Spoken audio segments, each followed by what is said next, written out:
hope that it's one of your favorites. Here he is singing Blues in the Night. Ladies and gentlemen, Joe Stafford.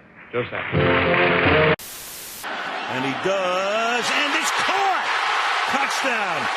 Chris Matthews! How crazy. With the first pick in the 2009 NFL Draft, the Detroit Lions select Joe Stafford, quarterback, Georgia. Good kick up into the air. It is loose and recovered by Seattle. Chris Matthews.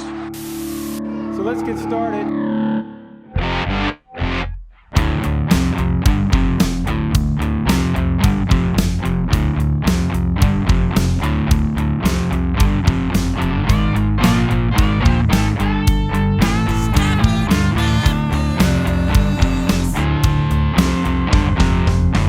Promised myself I would get the episode number correct, and I actually got it correct. I checked before the show. I got it all set. Episode 28, Stafford and Matthews.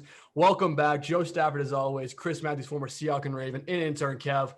We are officially post-draft. We're officially out of the offseason. Off-season workouts are starting up. Training camp is just around the corner. And one of the most exciting weekends in the NFL has just come to an end. And honestly, it was pretty great. I had some personal issues with it. For a number of reasons. One, his name is Mac Jones. We'll get to that a little bit later. And two, I had a very unpleasant experience at a bar in Manchester. So that wasn't really cool either. But anyway, getting right into it. Trevor Lawrence, number 1 overall pick. Was anyone surprised? He's been number 1 overall pick for the past 2 years. That's how long it's been. He's been number 1 since high school. Not a shock he went to Jacksonville first overall. But I will pat myself on the back a little bit. I went 6 for 6 to start the draft out. 6 for 6, and I was feeling really good about myself. And then it all went to shit. I ended up getting 9 players right in my mock draft with, I think, 11 or 12 positional correct. So about sitting around half the draft, which I was happy with. Last year, I beat out every CBS analyst. This year, I tied with a couple. And the funniest part about this whole thing, I was actually going through the CBS rankings because they're the worst mock draft people in the business. That's why I compare myself to them.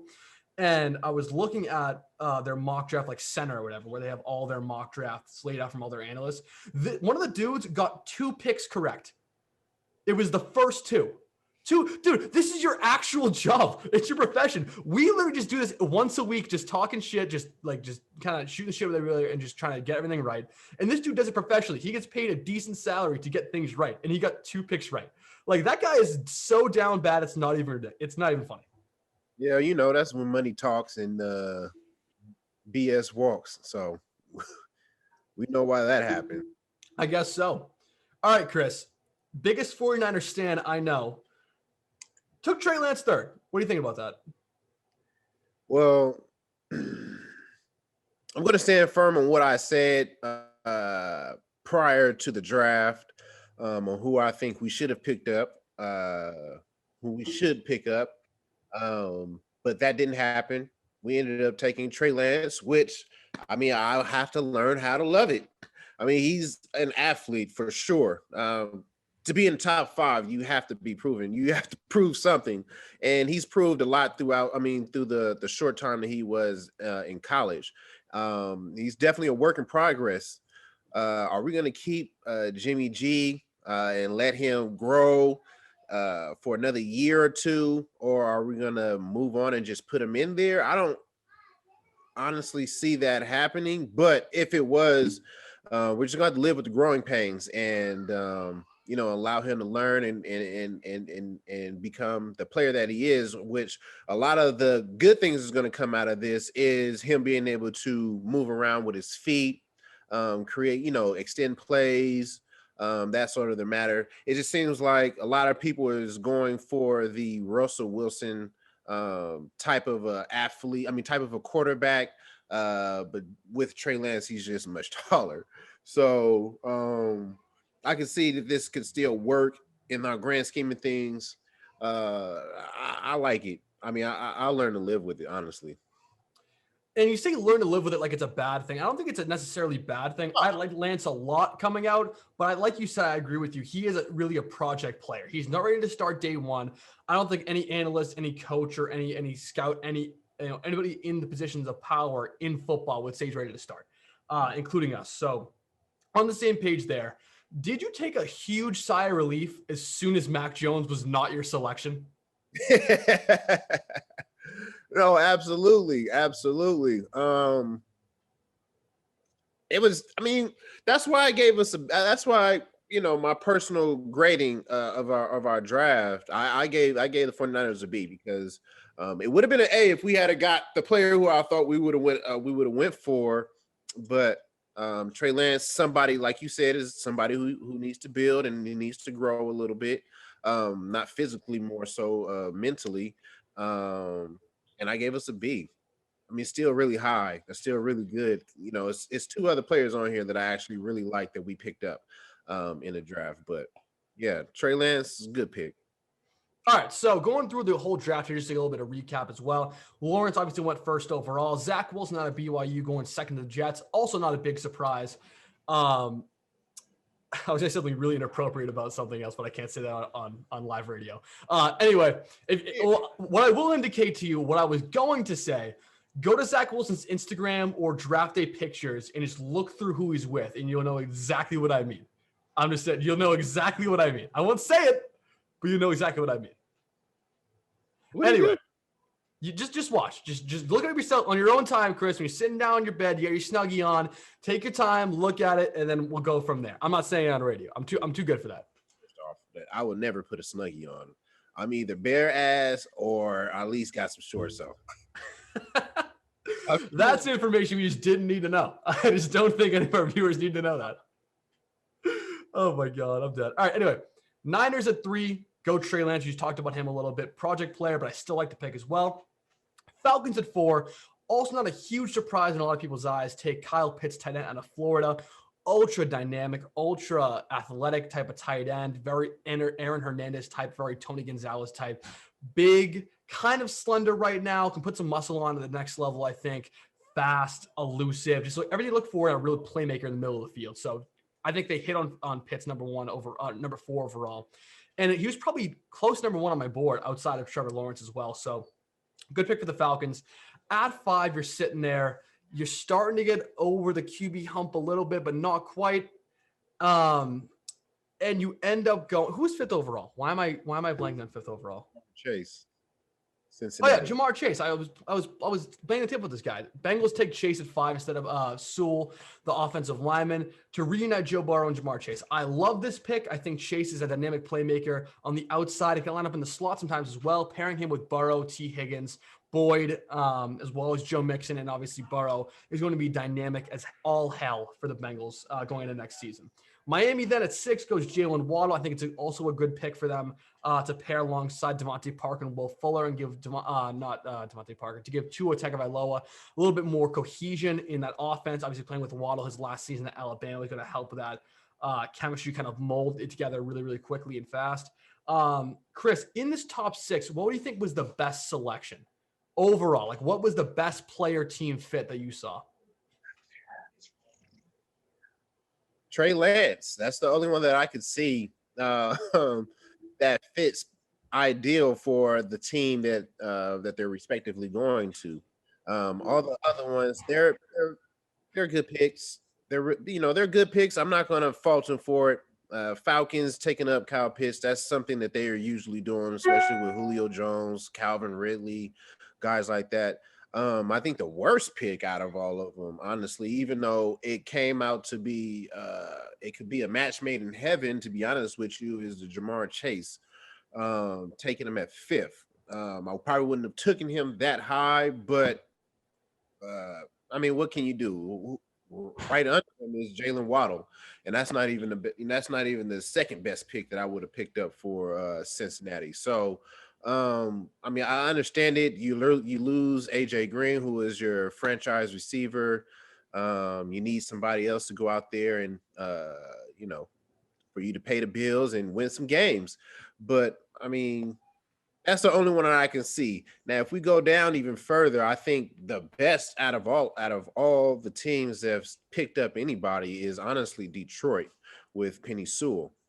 That's somebody who I think is going to change the outlook of, honestly, Jared Goff, like he's going to reap the benefits of having Penny Sewell, on his line and being able to protect him. He's going to be able to sit in the pocket a lot longer than he was when he was with the Rams, and he's smart, so he'll be able to make those passes logically now without being under pressure as much as he was when he was with the Rams.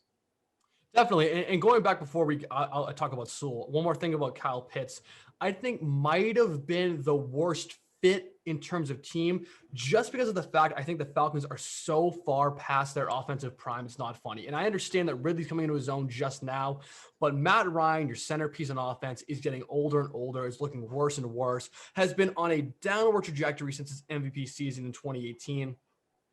And Julio Jones was subject to trade rumors for the last year and a half. So, I mean, I understand that aspect as well. So you have not really a lot of faith, at least from the front office, in this offense. So, yeah, I kind of want to revitalize a little bit, but I think you have some other areas to take care of first. Like, for instance, securing your quarterback of the future or taking care of Julio Jones, where that means trading him, releasing him so he finds his own team or stuff like that. They had more in-house issues to deal with than a lot of people realize. So that's just my opinion on it. All right, so to the point about Sewell. One point about this is where my mock draft started to kind of fall apart a little bit. I'm not surprised the Lions went Sewell because I think by far he was the best prospect on the board at 7 for them to take. So that's not really a surprise for me. Mm-hmm. But the Lions are sitting there. You're paying Jared Goff upwards of $30 million a year. You probably don't want to have him on your books past this year unless he really has a phenomenal year. I really do believe quarterback should have been at least in play at 7. I don't think it was even in their plans, which I have a problem with because you have Justin Fields sitting there who ends up getting taken 3 or 4 spots later. You have Mac Jones sitting there as well. You can even trade down a little bit and still get a guy you like a little bit towards the end of the first round. So for me, Sewell, it was the best prospect available. So if you're going down the route of taking best prospect available, he was your guy. But in terms of actual team fit, what I actually wanted the Lions to do to be successful in the future, I don't think it was the necessarily best team fit, if you know what I'm trying to express here. Still a good pick. I think it'll be a good franchise tackle for a good 10 years, which is an invaluable asset. But I'm trying to express a little bit. I think they had some other needs they probably could have addressed as well. All right, number 8, which is probably the craziest pick of the top 10. If I had to pick one, probably the craziest pick of the top 10. The Carolina Panthers took J.C. Horn, the cornerback out of South Carolina, who was my 3rd-ranked cornerback on my big board, which is, I think, and not even a little. It was really, really early for this guy to go. Patrick Surtain, I think, far and away was the number 1 corner on my board. I don't think he had any competition there. And then you had Caleb Farley slightly below him. He just had surgery. It kind of makes sense that Horn ended up going over him just due to that fact. But in terms of actual playing ability, they're quite similar in my view, at least in the pre-draft process. So having Horn go before both those guys, and not even before both those guys, having him go in the top 10 before both these guys really, really shocked me and really messed with my mock draft. I'll tell you that. In terms of player fit, Panthers need another corner. I'm not going to knock the pick because I think Horn has some potential, but I think if you really wanted Horn as your guy, you probably could have traded down a few spots and still nabbed him. So I think it was a little bit early for J.C. Horn, but like I said, I'm a big believer in scouts taking the guy they want, not the guy they're supposed to take. I'm a big supporter of that. So if they wanted Horn, they got to get him. I'm happy for you, I guess. But at the end of the day, for me personally, Surtain was better. Farley was arguably better. I think he had better options at the position you were in. So that's where I kind of start to struggle with that. Well, I think it just depends on the type of player that you want on your defense and what's going to work well with your defense. The Carolina Panthers is running a zone defense. Who plays well? Who plays better in that defense? I would say that J.C. Horn is the better zone player. If you're talking about man to man, now that's Patrick Surtain, who's going to get up in your face, use his strength, and knock you off your routes and things like that. So I think honestly that this was probably a good pick for them, the right pick, honestly. I would say, to be honest with you, and to be honest with you, in this league, we all know that if you really want a player, you're gonna have to move up to get him, and that's apparently what they've showed us is that they wanted to do. They really wanted this player, and they went ahead and did it. You know, you can't be scared. Can't be scared out there in the draft. No, I gotcha. And then at 9 with Denver, you take Patrick Surtain finally right after J.C. Horn. Good selection. They just released A.J. Bouye. Chris Harris is long gone. They needed stability in the secondary, and Surtain, in my view, is a franchise cornerback for the next 10 to 12 years for this Broncos team. So I'm happy with that selection. I do think it'll be successful for a very, very long time. So yes, I'm big on this selection. I liked it a lot. I'm happy they ended up taking this guy. Next pick, Devontae Smith at 10. Philadelphia leapfrogs the Giants, trades with Dallas, a very rare interdivisional trade, especially in a position such as the draft, where they're all seated pretty high at the table in terms of draft order. And they take your guy, Chris, Devontae Smith, ends up being the third receiver taken, even though he was the Heisman winner. I'm going to let you take this one. What was your impression of Philadelphia not only taking Smith, but trading up to do so? Funny as hell. That's what I thought it was. They just out there. They are like, hey, listen. As long as New York doesn't get ahead of us, we are good. We'll fight it out. We'll fight it out at the end of the day. That's all that this told me. But I mean, Philadelphia got a great receiver. I think this guy is going to work extremely well with Hurts out there throwing the ball. You can see their interaction, meeting each other. It was almost like a like what's going on type of a thing. And then you see Hurts is like, man, like bring it in here, man. Like we're good. Like, you're a part of the team now. So when you get that kind of a feeling when you're getting drafted, or you're just, new players are coming into your team, it just makes it a lot more comfortable for people to be who they are and understand like, okay, like, all right, like I can calm down now and I can focus on what I really need to focus on instead of being the odd man out because you're the 10th pick overall. Definitely. And not even to that point, but to another one. Jalen Hurts obviously played at Bama with Smith a couple of years ago, transfers to Oklahoma. And there's been rumors all offseason, even after the Carson Wentz trade, about Philadelphia not quite loving Jalen Hurts, not being in love with the idea of him being a franchise quarterback for their team. But what this pick speaks to me is the complete opposite. They reunite him with his college teammate, his college receiver. They're investing heavily in his success. At this point, I have no doubts in my mind, Hurts is the plan, the option A plan for the Eagles moving forward. So that should put any Jalen Hurts slander to rest, in my view. Oh no, I wouldn't go that far. You still got to play. Just because you got your boy out there, don't mean that it's going to work. I think. Well, I'm not saying it's going to work. I'm saying that it's a vote of confidence in Hurts by the general office. For sure. But at the end of the day, he doesn't produce. They're gonna have a chance if they tank it. They're gonna have a chance to pick up who next year. Yeah, you probably have a good point about that. All right, pick 11, and this is where my heart broke. Pick number 11. The New York Giants trade the 11th overall pick to the Chicago Bears and select Justin Fields, quarterback of Ohio State. And I'm sitting there, I'm looking at the TV, looking at my friends on the couch, and I'm just screaming, "Why, Bill?" I'm screaming into my friend's ears, screaming at the TV, throwing stuff around the room. Bill, you had the opportunity to match or beat this offer. You could have traded up at number 8 with Carolina. They had laid the groundwork of a trade with you. Number 9, number 10. But no, you wait till number 11. You don't match the offer the Bears give the Giants. And Justin Fields falls into the Windy City lap. I need to collect myself and compose myself because this really got me so visibly upset and really aggravated because you had the ability to go get him. You really did. And instead, Bill stood pat and took, quote unquote, his guy at 15, which we'll talk about in just a couple minutes here. In terms of fit, Justin Fields is 10 times better than Andy Dalton will ever be.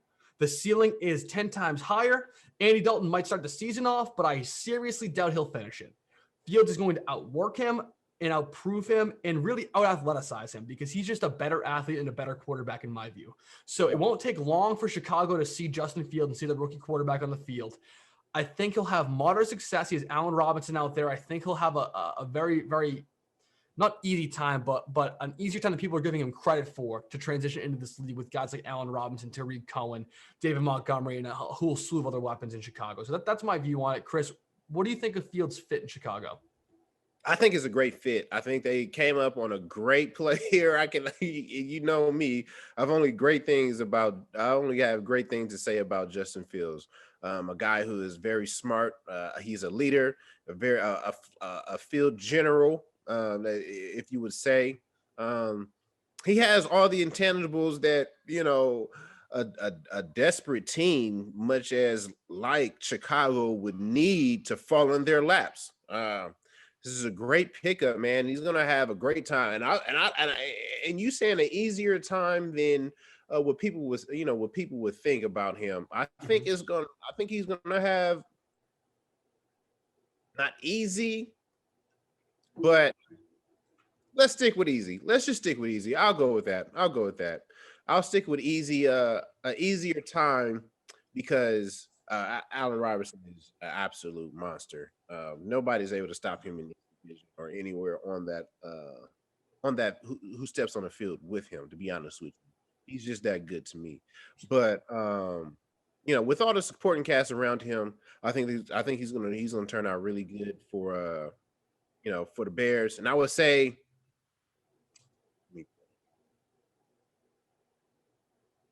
has the roster came out yet? I mean, not the roster, the schedule come out yet?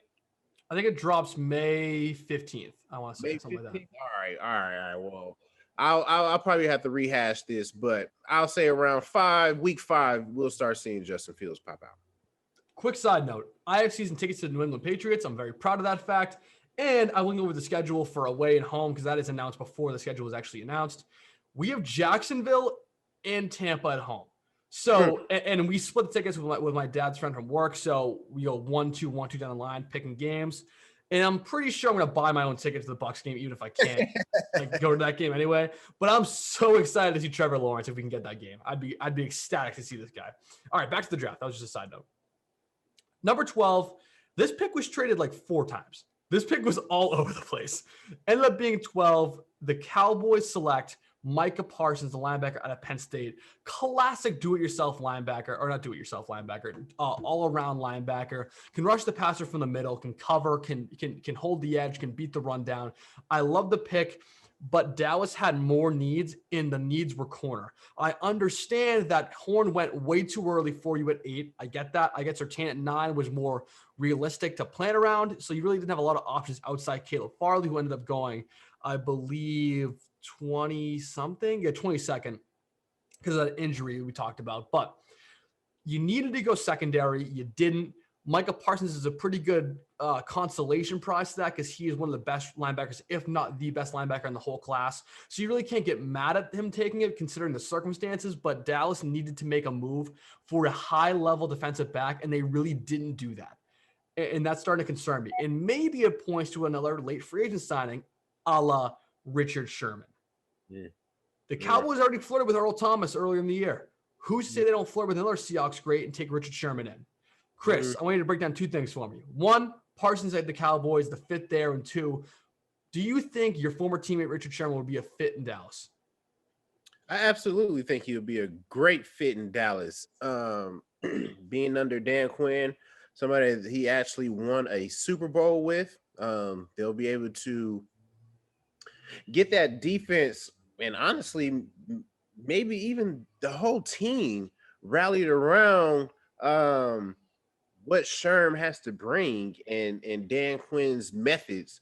He's gonna, Dan Quinn's gonna put out the list. He's gonna put the list out there, but I think it's gonna be Sherm who's gonna be able to bring the team in to believing what Dan Quinn has that he has placed out there for them.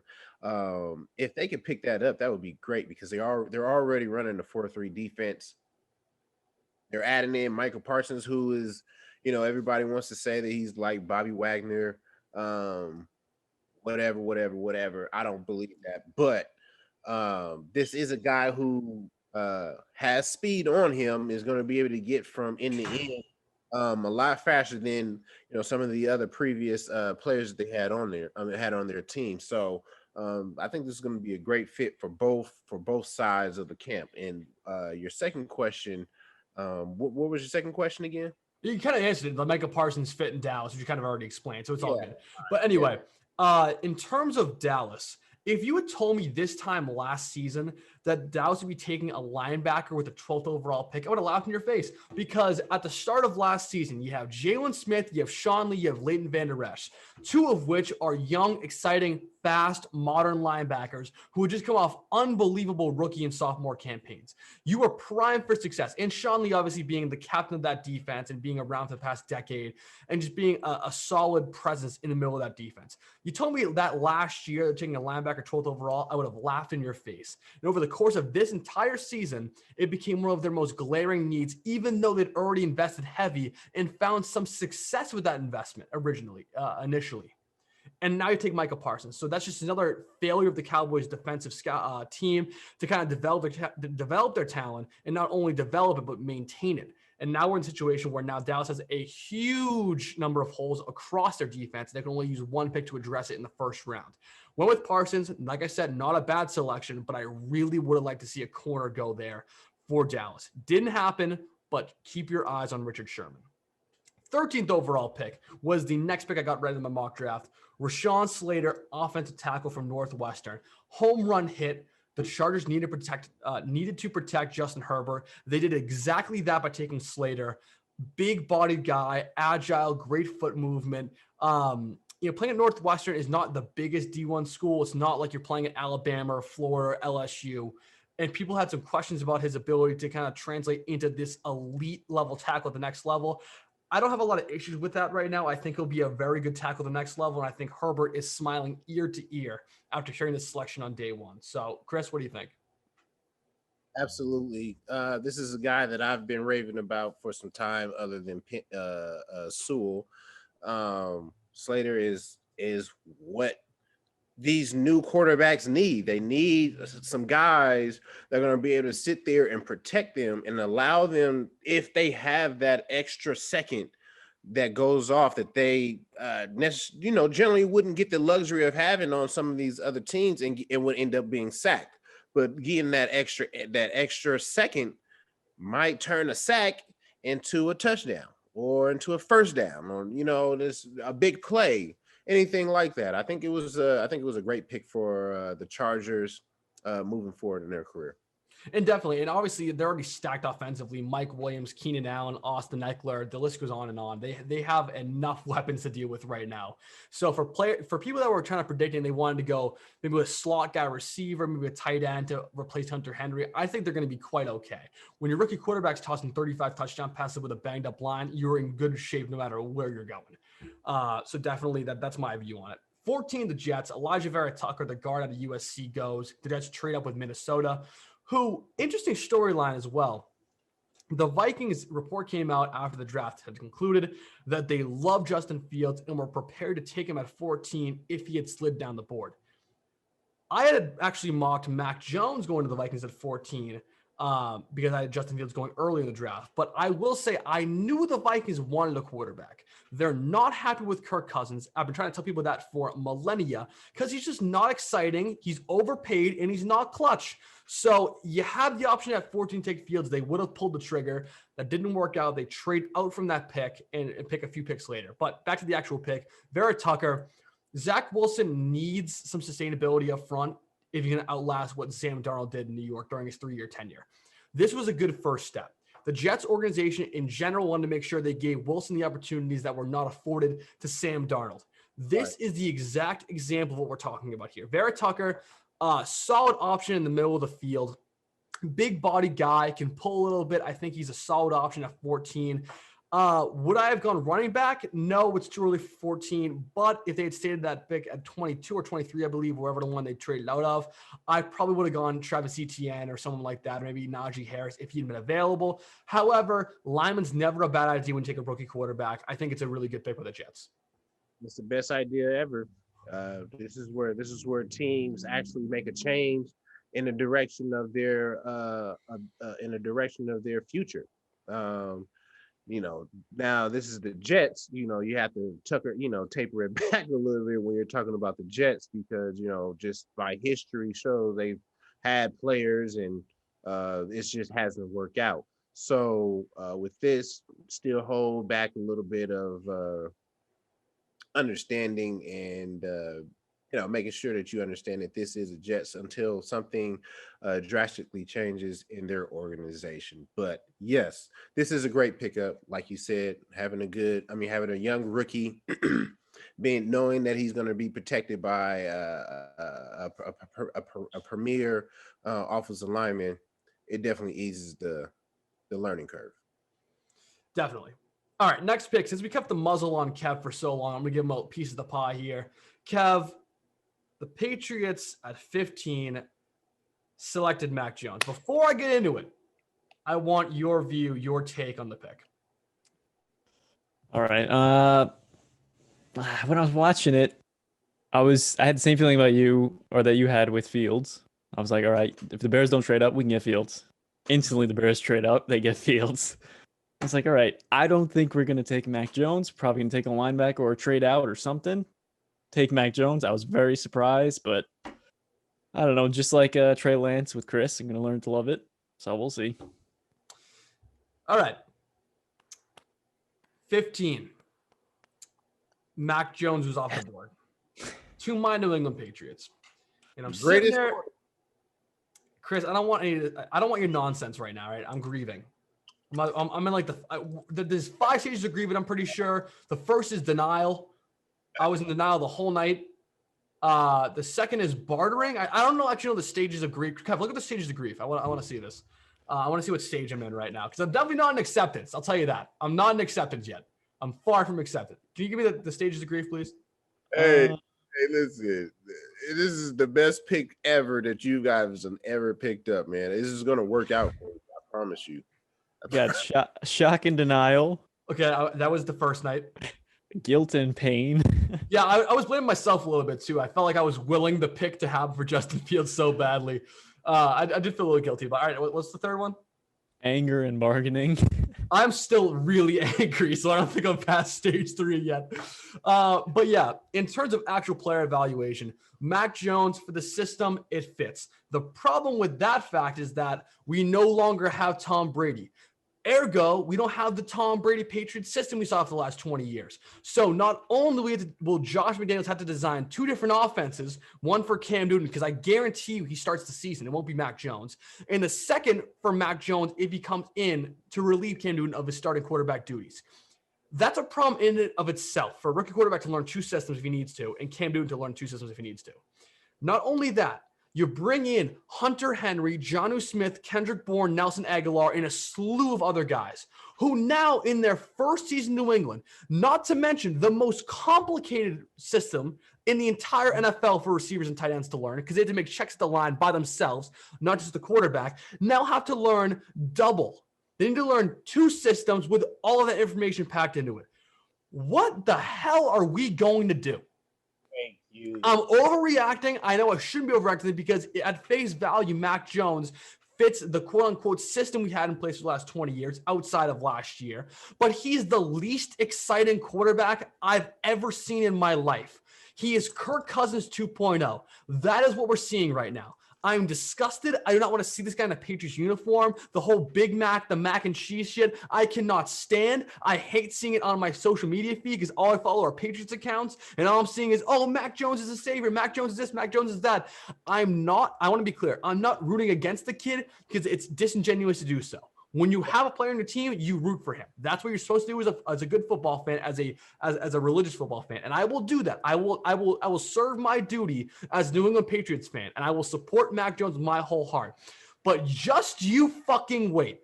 As soon as this guy flames out, I'm going to be pointing my finger directly in every guy's nose saying, I told you he was a fat piece of shit. That's what I'm going to say. I'm sticking by it. I hope I'm wrong. I hope I can look back at this, put myself on freezing cold takes on Instagram, and just take my loss. Because it's not really a loss because we have a franchise quarterback if I'm wrong. But if I'm right, I don't know what I'm going to do if I'm right. I'm just going to be like, I was right. That's all I can say. Like, I knew it. That's all. I told you so. That's what I'll say. I told you so. That's what I'll say. That's my 2 cents on Mac Jones. He fits the system. I just don't like him. Wow, Joe. That's a top 5 Joe rant of all time. Yeah, it was. And I'm quite disappointed in you, man. I mean, I thought you would have, seen the light in Mac Jones, the greatest player that's gonna ever touch your feet. This guy, man. Listen. All right. Okay. Time to get serious. Let's do this. Yeah, Joe, about time, Chris. About time. You do realize that Tom Brady, the GOAT, Who's he? in you guys' eyes, you guys do realize that is a once in a lifetime type of a player. You do realize that, right? Yes. Okay. So with that being said, there is no shot in hell the next player, the next quarterback that you're gonna pick up is gonna even come close to Tom Brady. I just want you to understand that. I think we all know that. I don't think anyone's expecting it. I don't know how not. I don't understand it. He is a once in a lifetime type of a player. The last time a great quarterback has came after another great quarterback is Aaron Rodgers right after Drew Brees. I mean, Brett Favre. Cue the bloopers. That's the last time this done actually happened. So other than that, it's very rare, but still, I think that this is a great pick for you guys because he is everything that Belichick wants. He wants a guy who is all about the numbers, all about the X's and O's, all about being precise and being on, and being on time with the throws and understanding the route tree and being able to make audibles and change out of defenses. This guy is going to be able to do all of that. I think this is a great pickup for you. He's going to carve out his own niche into you guys' culture, which is going to be a hell of a lot less than Tom Brady. And it's going to have you guys fluttered throughout you guys' season because you guys are going to be like, is it Mac or is it Belichick fighting against Tom Brady? And it's going to be all this turmoil. And I'm just going to sit back and I'll be like, that was a great pick. That was a great pick. And I know that you guys don't like it right now, but you guys are going to realize soon. He's going to come out there. Probably not, hopefully not this year, to be honest with you, because I want to see my boy Cam get off on a good year, have a great year, honestly, and then move on somewhere else. I got a list of a couple teams that I could see him working really well with, but that's on another segment. But let him do his thing, and then the following year, possibly drafts another quarterback, probably in the later rounds, and then make them compete, and allow him to Mac Jones to understand like this is a business. Like every year, your job is on the line. So I know for a fact that pressure bust pipes, and if this is a guy who is about business, and Belichick's offense is about, well, I should just say his whole organization is about business. I think it will turn out really good for Mac Jones, even though he doesn't have the weapons that he had at Alabama. You have fun with that? Hey, listen, Joe, I'm just trying to bring the real to you guys. Kev, I know you mess with my take. No, I hear you. I really hope that you're right. I'm trying to tell you, it's inevitable. You know what's funny? What's funny? About Tom Brady, arguably one of the best players in the NFL, and you just think, oh yeah, I'm about to go out here and pick another one in the 15th round. As a 15th pick. You know what's really funny, Chris? While you're talking, you're doing a whole spiel about that. You're talking about players that Belichick loves to bring in, and you were saying all these technical terms. You were talking about unathletic white guys. That's what you were really trying to say. You just couldn't say it. That's what you were trying to say. And we all know it. We all know it. Also, if you haven't seen, what? I didn't say that at all. That didn't come out of my mouth. Look at his eyes. If you're watching, look at his eyes. He's saying it with his eyes. I can see it. And It's a great man. It's a great pick. I think he's gonna have a hell of a career with you guys. Also, if you guys haven't seen it, look up his DUI photo. It's really something. He had a DUI his freshman year at Alabama. It's really something if you want to look that up. But yeah, edge. That's your edge right there. It's our edge. Yeah, he likes the booze before games. I like it. Didn't Marshawn take shots at Henny before every game? I don't know. I don't know. Whatever he said on the Peyton Manning show, that's what I'm going with. Hey, he said it, so you can say it now. You can he opened the floodgates. I'm just saying. But anyway, all right, that's 15 through our eyes. That was like a 10-minute segment just because I needed to get it off my chest. Top 5 Joe rants of all. We need like a compilation of Joe rants. That'd be really funny. Just me just yelling and screaming. That would be funny. We should do that actually. All right. Anyway, I'm gonna start going through these kind of a little bit quicker because some of these guys aren't really worth talking about. But anyway, 16. Zaven Collins goes to. What's up? I can't hear you. Slide through these because I want to talk about my 49ers. Okay. All right. Sounds good. All right. Here we go. It's 16. Zaven Collins, linebacker at Tulsa, goes to Arizona.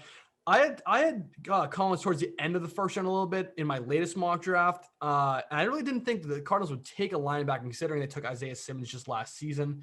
And then Collins ended up going 16 to them. Not really sure about the fit. They run a very dynamic offense and defense. I really don't think Collins fits into that modern day linebacker type of mold. That's just my opinion about it. He's athletic, yeah, but I don't think he has the 4.4 speed that Simmons has or some of the other linebackers are trying to employ in that defense. That's just my opinion about it. Chris, quick take about Zaven Collins. Hitter. All right, that works for me. All right, 17. Alex Leatherwood, offensive tackle from Alabama, goes to the Las Vegas Raiders. This to me spoke just really one thing in my ear. This is Derek Carr's last chance. That's what it told me. That's what it told me.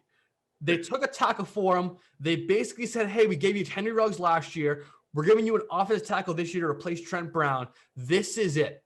If you can't make the playoffs or make a run at the playoffs with this roster, this is it. We're taking a quarterback next year. And I think it's probably fair. They're paying him $25 million a year to be mediocre in a very crowded division with Patrick Mahomes and Justin Herbert. I get it. If they want to move on from him, this is what it spoke to me. This Leatherwood gets picked by 8-17 by the Raiders, and they're telling me, Derek Carr, this is your last shot. Can I say this? Am I crazy for saying that Mariota actually looked good for the Ravens? I think Mariota did look good, and it's funny. He actually took less money to stay with them. Like, why aren't they using him? You just utilize him. Like he's literally. That's what it is. They probably best friends. That's probably what it is. And he's trying to give him every chance in the world for him to get this right. But I think Mariota is the better choice if you want to keep it real. That's a pretty hot take right there. I like that. Anyway, 18, Jalen Phillips, edge rusher from Miami, goes to Miami at 18. Not really a surprise here. I had him taking Kwity Paye actually at 18 in my mock draft. Different type of player, but same type of effect. Edge rusher, I guess the quarterback a lot. I think Phillips is a little bit better than Paye is in terms of actual pass rushing. Maybe a little bit worse in terms of defending the edge, in terms of run scheme, but I think it's still a good pick. The Dolphins defense is predicated on rushing the passer just because of Brian Flores and the aggressive type of nature he loves to employ like he did in New England. Brought it to Miami a little bit, and this is how he's going to kind of employ that system he had in with the Patriots with the Dolphins. So I think Phillips is the first stepping stone on that journey to blitz heavy type of defense. Right. Yeah. All right. Next pick. I will be completely honest with you. I've never heard of this guy. And he went to your school, Chris. He went to your school. Oh my. Jamin Davis, linebacker, Kentucky, goes to the Washington football team. What are your thoughts about that? Come on, man. We breed these guys. We breed good linebackers, man. Like we had a great guy. Micah Johnson, who was supposed to go first round the year before I got there. He was a great player, got into some troubles. Cars fell where they land. He's one of the best players in the CFL right now. You got Danny Woodhead. I mean, you got Woodyard. Wesley Woodyard, who is a legend in Kentucky. That's a line. Jumped around. He was a captain in every team that he was that he's been on. Danny Trevathan, you know what I'm saying? Another great player. Won a Super Bowl. Like we breed these great linebackers, man. What do you want us to say? Yeah, fair enough. Great pick. And to be honest with you, I have no idea what this guy's. I'm gonna catch a lot of picks, to be honest with you. Now that now that he's backing up Chase out there, who's gonna be disrupting the quarterback every chance he gets. Yeah, that front seven for Washington is looking dangerous. It really is. To be honest with you, I can't really dissect this guy. I never watched his tape. I like to be like that's complete honesty time. I never broke this guy down. Never watched his tape. Don't know what he's good at. Don't know what he's bad at. So I can't give the Washington football team a grade here. And I'd like to trust them considering their scouting for the front seven has been really elite lately. But I really can't give you a fair grade for that. So we'll move on to the next pick. The Giants, who traded down to 20 from Chicago, take Kadarius Toney, receiver out of Florida. I had Toney going about 6 spots later. Or not 6 spots later, but 7 spots later to Baltimore. He gets grabbed up early by the Giants, who are really on a mission to give Daniel Jones some weapons. You pick up Kenny Golladay, you pick up John Ross, you return Sterling Shepard, you return Evan Engram, and you end up taking Toney, the receiver out of Florida, with the 20th pick. Elusive is the number one thing I would describe him as. These Florida playmakers are dangerous. I haven't really seen a dynamic physical type receiver out of Florida in a long time, and Toney fits the bill in terms of actual speed.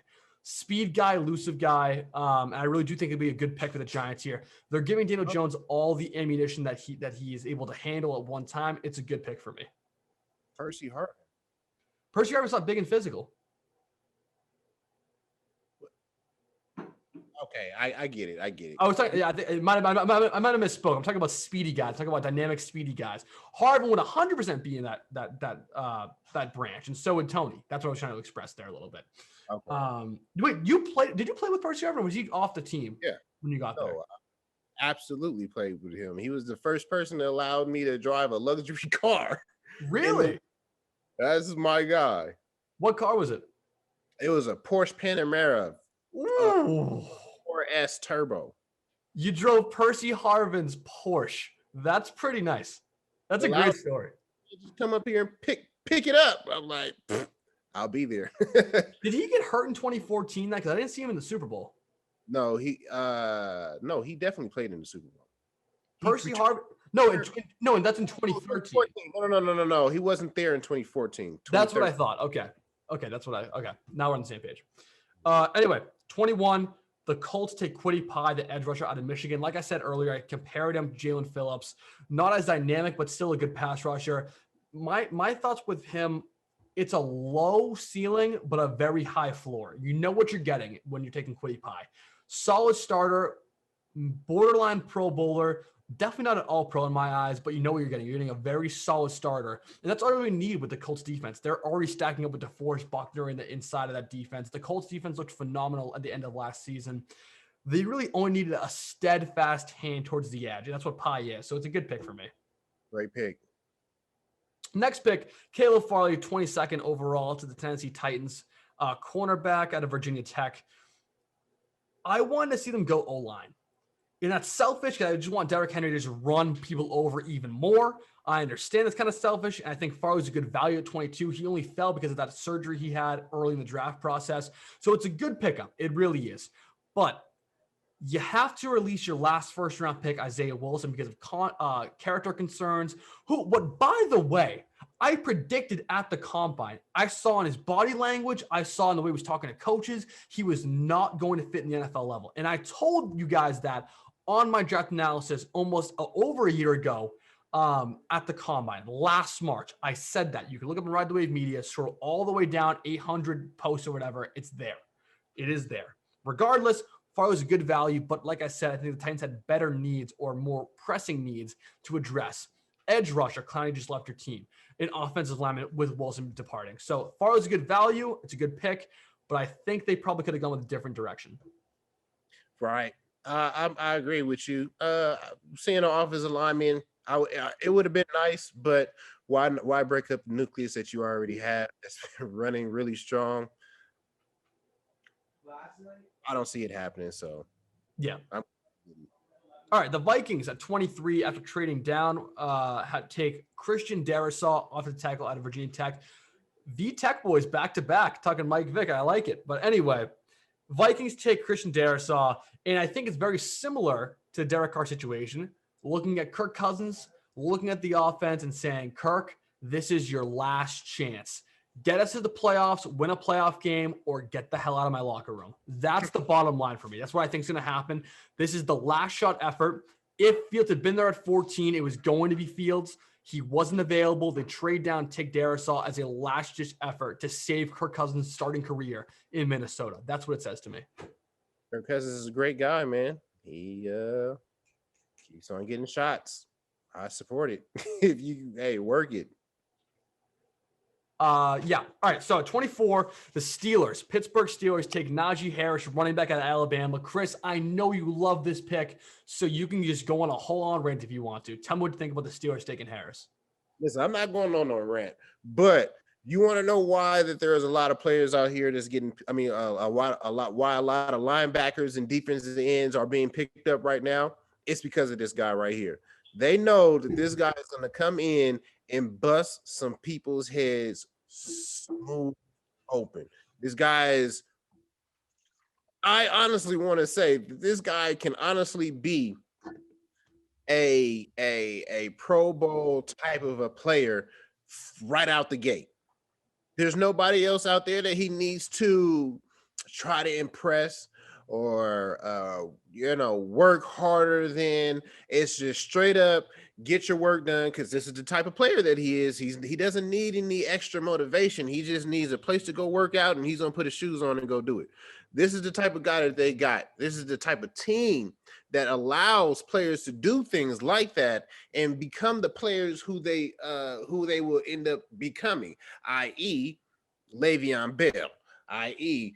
The bus. You know what I'm saying? All these great running backs that they've ended up always picking up. I don't know how these great running backs end up just falling in the Steelers' laps like this, but it's working well for him, man. And I think Najee Harris is going to be another Pro Bowl type of a player who's going to make a difference for their team.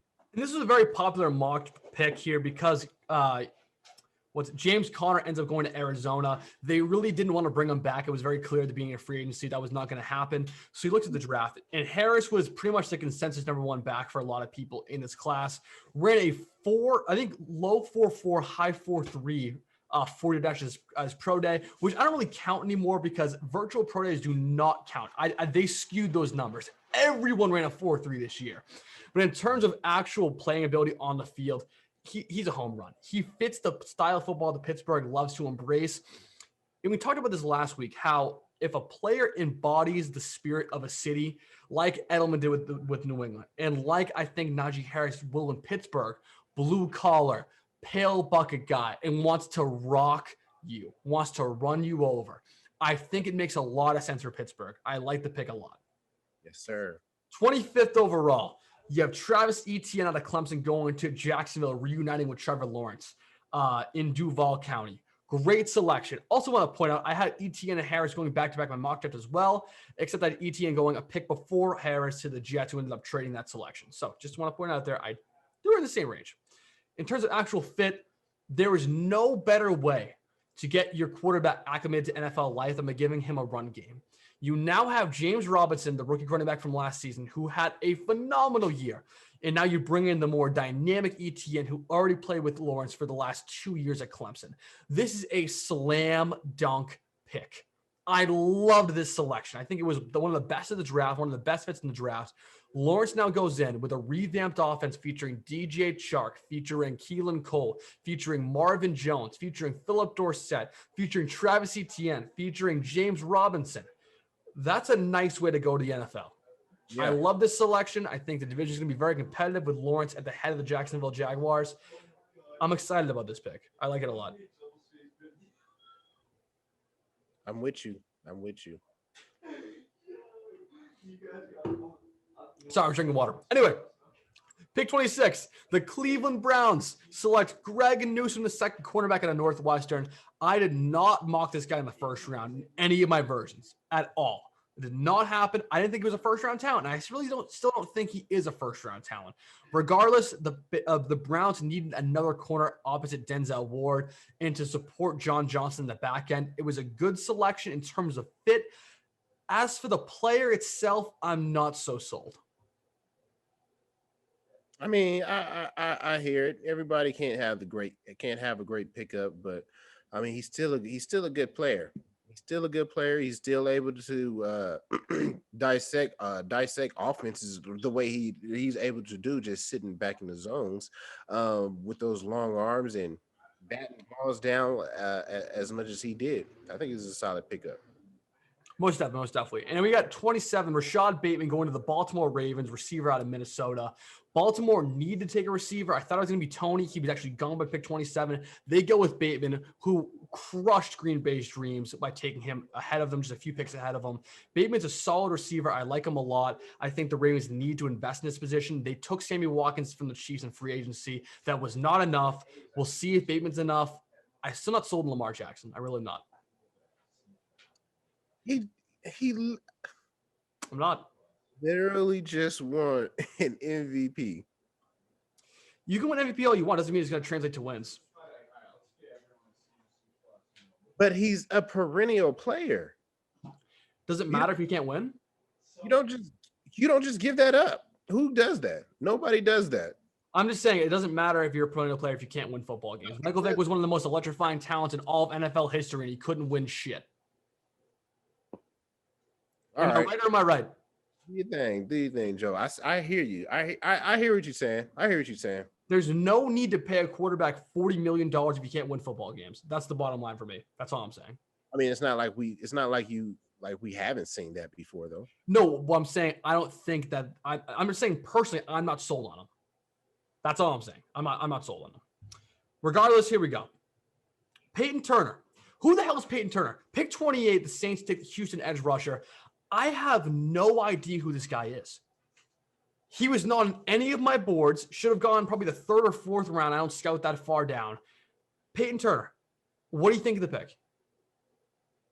Nope. Yeah, it's like a shrug. I have no idea what he's doing. This is one of those picks where Sean Payton tries to outsmart himself like he does every single draft. Very Belichickian, where he takes the guy, oh, they'll never expect him to take this guy, just to seem smarter. There was talent on the board you skipped over. That's all I'm going to say about that. Pick 29, Green Bay Packers take a cornerback. And I'm laughing hysterically when I do this because outside of Jordan Love from last season, who was a quarterback, by the way, the last 10 years in the first round, the Packers have taken defensive players. Since Aaron Rodgers' Super Bowl win in 2010, they've taken all defensive players. Yeah. That's embarrassing. And right before the draft started commencing, the Packers were in a lot of hot water because their franchise quarterback, Aaron Rodgers, is sick and tired of being neglected by the front office and basically told them, I want to trade. And we've seen the Denver Broncos, we've seen the Las Vegas Raiders, we've seen a couple other teams very interested and intrigued by this option. Remains to see if they're going to fix or try to mend that relationship. But it looks like Rodgers is out. And it might have been the boiling point here at 29. You could have taken a receiver. You didn't. Yeah. Bottom line. Honestly, and did you see Devontae Adams' tweet? No, I didn't. He said you gotta learn. He said you gotta start learning to appreciate the things that you have when you have them. It was some sort of like that, boy. I was like, oh my God, is he really out of there? Yeah, no, it really was. It was shocking to me to see it. Not really shocking, just more surprising that they would announce that on draft day. Kind of makes a lot of sense to want to see if they get any first round bites on Aaron Rodgers, where I'm sure they will next season. But as for now, he remains in Green Bay as of 9:54 on Tuesday, May 4th. That's all I'm gonna say. It's still gonna put up 120 plus passer rating. Oh, I'm sure he will. He does every single year. The Pick 30. Huh? Best quarterback in the league ever. We talk about this all the time. Chris, you're the only person in America that thinks Aaron Rodgers is the best quarterback of all time. Just bringing up stats, and I just want to hear what you say after y'all bring up the stats. You brought up one stat. That's all you did. Hey, one is enough. All right, one's enough. Is rings enough? No, obviously it's not. Are MVPs enough? Yeah. Okay, then Brady already has it over him. How about passing yards all time? How about passing touchdowns all time? Well, first off, No, we're not even having this conversation. We're not having this conversation again. It's not happening. We're not doing it. because let's just save that for another time because we could really dive into that one day. We already have. We did it multiple times. I can't deal with you. We can do it again. We're not doing it again. It's not worth my time or my effort. It's not. It's not worth my time. Gregory Rousseau, pick 30, goes to the Buffalo Bills, edge rusher out of Miami. Jalen Phillips and Rousseau, the tandem from Miami, end up going both in the first round. Buffalo desperately needed to invest in the edge. They finally do. They not replace Jerry Hughes, but find the successor to Jerry Hughes in Buffalo with Rousseau. Can't hold the edge, but man, can he rush that passer. Chris, what are your thoughts on this pick? I think it was a solid pickup, man. They're gonna have a solid player who I've said before who has that high energy type of a player who's gonna go after that quarterback, and those are the type of players you need on that defensive end. Most definitely. Okay, with the 31st pick, the Baltimore Ravens took Jason Owa, who his name is actually not Jason, that's his middle name, but he goes by Jason because he went to Penn State. Ends up going to Baltimore. Matt Judon just departed. You needed to make an investment in the edge. That's exactly what you did with Owa. Not as exciting or as exhilarating or as proven as a guy like Micah Parsons was out of Penn State. He only had 1.5 sacks last season, or 2 sacks, something like that. For an edge rusher, that's concerning to say the least, but he has enough tape on him during a COVID year to give him a break on that and say, hey, we love the measurables, we love the body, we love the athlete that he is. We could work around that. I'm not sure. It was all over the place. That's all it was. He didn't give him enough chances to get it. I guess so, but I'm not sure I love the pick yet. I'm not really sure about that. I hear it. I mean, it's a good pickup. They needed to fill that void right there. Definitely. All right, edge rusher. Joe Tryon is the pick at 32 for the defending Super Bowl champions, Tampa Bay Buccaneers. I actually mocked him to the Bucs in my second mock draft. I changed that pick out for Davis Mills from Stanford, the quarterback. Did not end up happening. In terms of what this guy brings to the table, think Willie McGinnis. Yeah. Elephant role. Can do pretty much anything you're asking him to do. Big, athletic, bulky guy. There's not really a weakness to his game per se. It's more he's a jack of all trades, but hasn't really mastered any of them. He's a raw product out of Washington. We're going to see if he develops. But I have a feeling that with that defense they already have in Tampa Bay, he won't have to have a ton of responsibility right away. So he can kind of ease into his role, figure out the defense, figure out where he belongs in this defense, and then capitalize his second year. I honestly think he's going to be one of the perennial players in the up and coming years. Once he understands what he's great at and what he can get away with. He just has too many things that he can beat you with off the line. Just guy that can really get down and dirty out there. Most definitely. And that concludes the first round through Stafford and Matthews eyes there. Definitely an interesting first round. The rest of the draft was very exciting as well, with the Patriots selecting Christian Barmore out of Alabama. What I loved was one of the only interior guys in the whole draft to get pressure on the quarterback from the middle of the defense. Love that selection. In terms of the rest of the draft, I thought it was solid. I do want to say, just like kind of a precursor here, there's going to be a lot of busts this year because of the COVID, because of the draft process being so malleable, and because we had to adjust so much. They're going to overtake players. They're going to find gems in the 7th round. It's going to be a mess logistically. So just keep in mind, the players taken in the first 3 rounds, like they usually are looked at, you should look at them like that, because not all of them are worthy of being taken where they were taken. That's, I'm just going to precurse that. In terms of everything else that's going around the NFL, Aaron Rodgers is really the only thing that's really going on. And if I had to pick one dream team for him to take his talents to, no, give me the Denver Broncos. Jerry Jeudy, Noah Fant, KJ Hamler, Cortland Sutton, Melvin Gordon, Javonte Williams. Give me a break. This would be Peyton Manning 2.0. And not to mention, that would place Rodgers in the AFC West along with Patrick Mahomes and Justin Herbert. Imagine watching all 3 of those guys play twice a year. That's must-watch football. It might even make that division the most entertaining to watch in the entire NFL. Already the best division. You think? Maybe. Maybe. We'll see. I don't know. Anyway, all right. Final thoughts, I guess, right? Chris, any final thoughts? I just want to say that, my 49ers came up with a B grade for me. I just want to point out 2 players that I think are going to do extremely well on our team, which is Trey Sermon. I like this kid a lot. He reminds me a lot of Ronald Jones from Tampa Bay. He's very shifty, a good, solid, powerful runner. He can run you over. He can juke you. Long strider. It's probably not going to really break away, have a lot of that breakaway speed like, we're used to seeing from our running backs, but he's still going to have a really good career if he learns to stay in the gym and stay, and continue working out. And then also my second one is Aubrey Thomas. I think this is a good cornerback, man. He's physical, he stays in zone at times, he gets, kind of out of character a little bit, but overall, I still think that he's a great talent, especially with Sherm, departing. So I think those are 2 good ones for my 49ers, and we're probably going to have a better record than the Patriots, and I'm willing to bet that on live right now. Love that. Kevin, any final thoughts? Surprised you took Mac Jones, but I am willing to pray and hope that he's good.